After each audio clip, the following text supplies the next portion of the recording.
Hi, this is Manny with Classic Auto Repair. We're inspecting the bottom of a 1965 Ford Mustang. This is the second video in the series.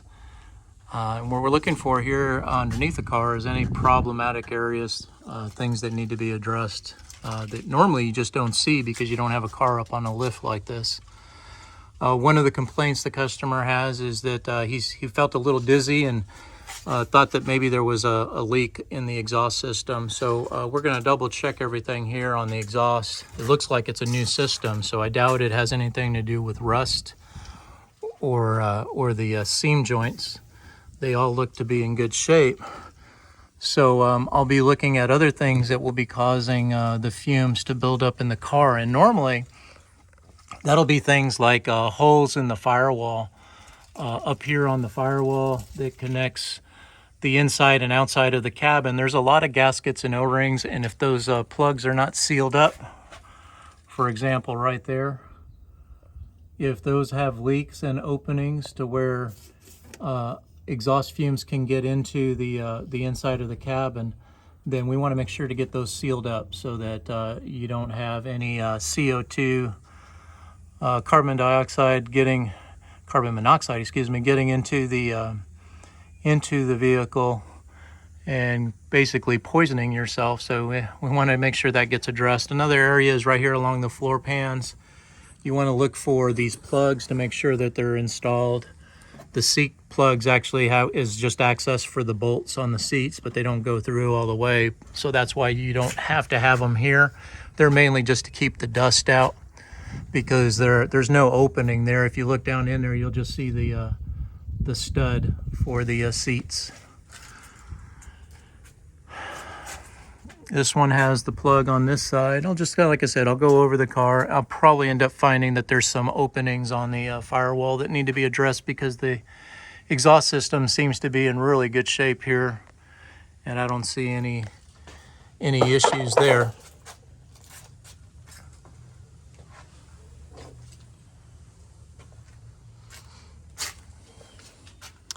Be checking these U-joints for vibrations. A lot of times, if this has any slop in it, you'll get some vibrations in the drivetrain. It's a real common failure here.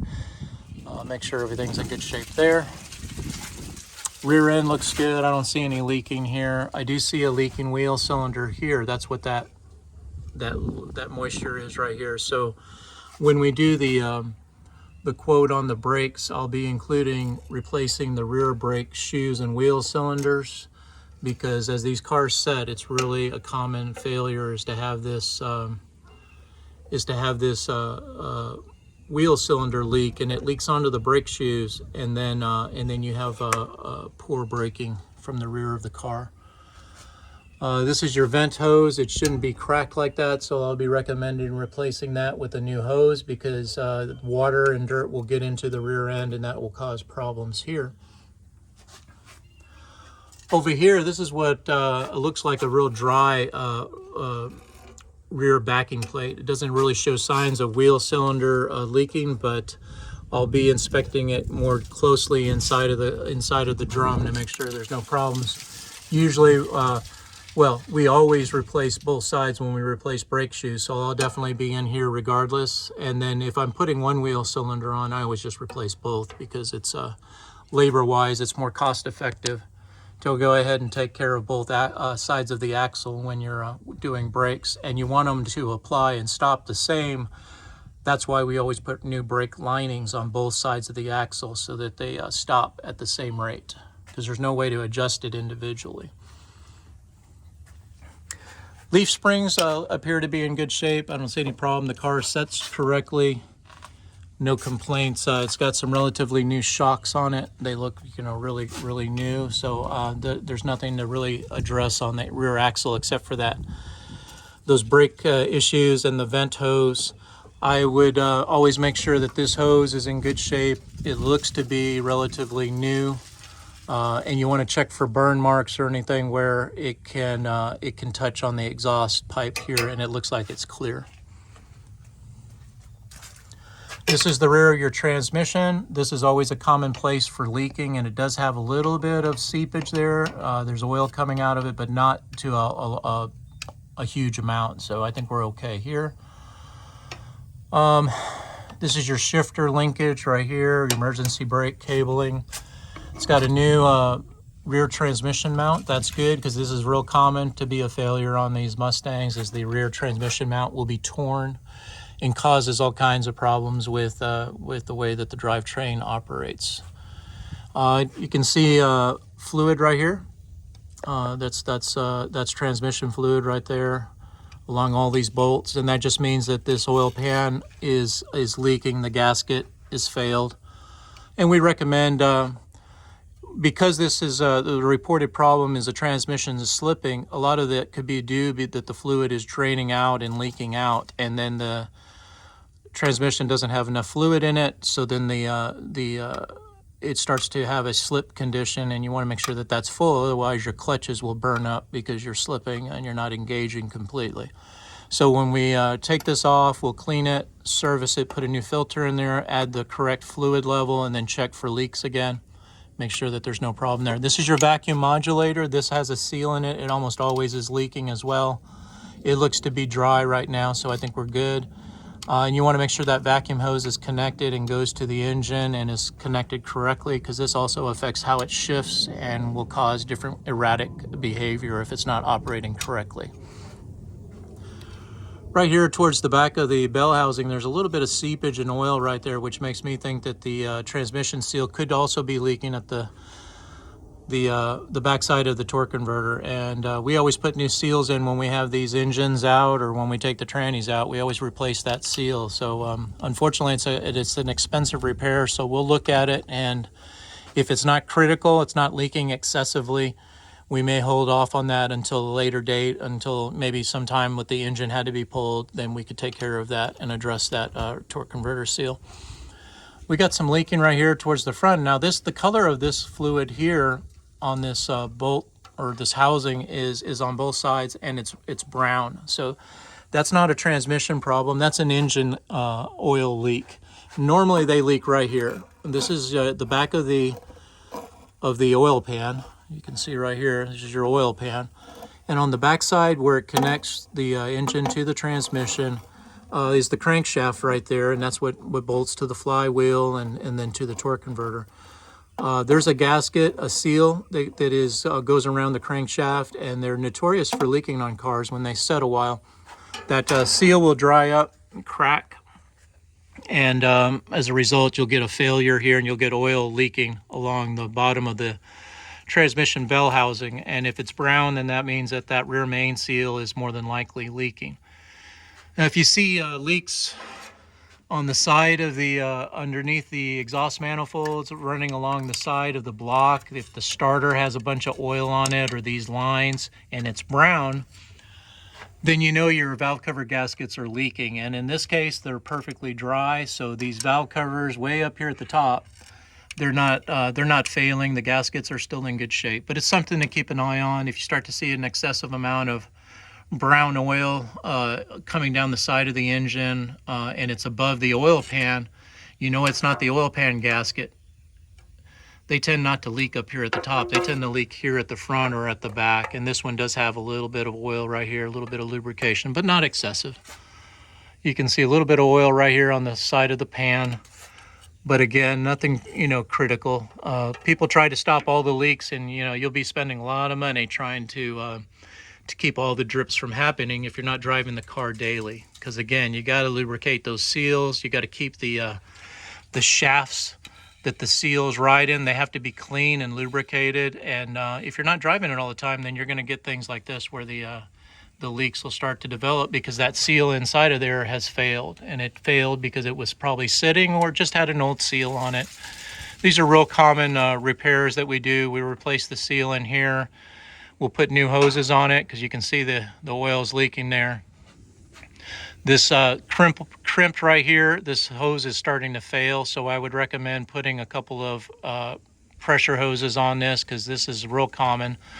And it's a failure point, which when this oil leaks out, then you have an empty power steering pump like we do on this car. This power steering pump, this is the bottom.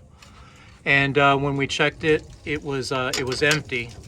And so you have to find the source of the leaks, and this is also part of the system. All of this oil right here is coming from that pump reservoir, and you can fix a lot of them. We overhaul these, or we replace the control valve unit completely with a new one to prevent the leaks from happening right here. So a hoses, control valve will probably get most of the leaks fixed on the bottom. This cylinder here, the ram cylinder, will replace the seal in it as well. This is the bottom of the gearbox, and it doesn't show any, normally these leak as well, and you'll have a puddle of fluid underneath it, but this one's dry. However, it does suffer from being an original 1965 part. So with the 50 plus years of service, this is it's got a couple of gears in here and some seals, and it does wear out. It takes a lot of huge impact from where it connects to the steering wheel and goes down to the parts that control the steering. So we'll at times if it's still really loose and the customer is complaining about the lack of tight steering, this is one of the parts that we'll recommend replacing versus replacing this whole entire rod system here with a rack and pinion system. If someone's looking for higher performance, they want to drive their car faster and a lot more curvy roads, they run a bigger set of tires, and they want their car to feel more like their new car, we'll replace this whole tie rod system with a rack and pinion, which is what they offer on new cars. And it's expensive, but it does solve the problem of a loose suspension on these. They just didn't have the technology in the 1960s. Looking at the suspension components here, you can see some cracked bushings here and up here. These are very common wear parts, so these are called end-link sway bar bushings, and we'll replace those for some new ones, because that will cause a lot of rattling. These bushings are dry and they're cracked and they're falling apart, so we'll want to replace those. It's very inexpensive to get them, and that'll eliminate a lot of the rattles and noises you'll hear in the front end. These are your ball joints. You got your uppers and you got your lowers, and you're wanting to make sure that the boots are in good shape and are covered, and you want to make sure this gets lubricated during an oil change. These zerks, a lot of the new cars do not have grease zerks, and without the grease zerks, the reason they don't have them is because they don't require lubrication. They're lifetime lubricated at the factory, so they're sealed off. You can't put grease in them. The old cars built in the 60s, 70s, and early 80s have grease fittings on them, and when you get an oil change, the tech is supposed to go around to each one of these grease zerks and lubricate them. There's one at the top of this control arm here. There's two of them inside of this control arm at the front end. There's two grease zerks. You can't even see them. They're up inside of there. Those will have to be lubricated so that the grease gets up in there on those joints that are pivoting, those ball joints, and it keeps everything lubricated and from wearing out.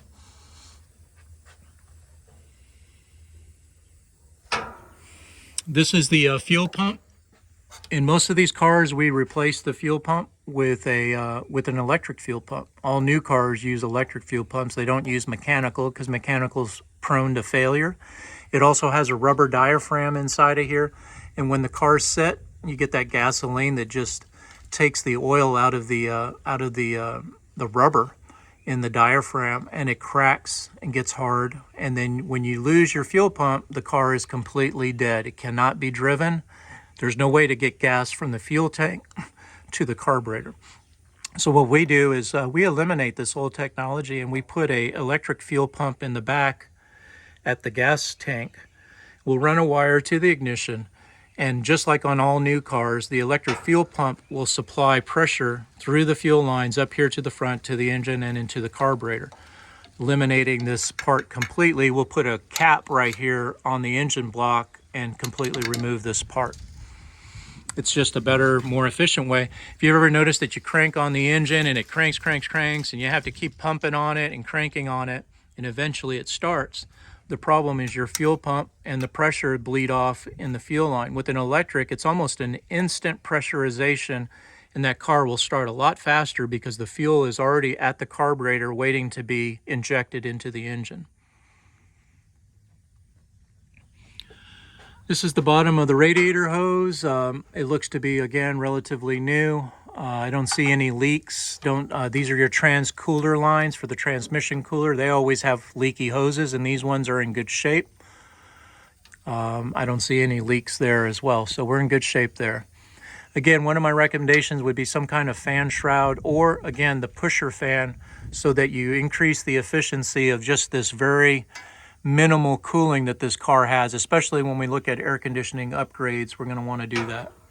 I recommend also these end bar bushings. They need to be replaced. You can see how loose this whole bar is moving right here, and that's a stabilizer bar for the control arm. You want to make sure all that is tight, and you can see this one's cracked and loose as well. So I'll be putting that on the estimate as well as a part that needs to be replaced for the suspension components.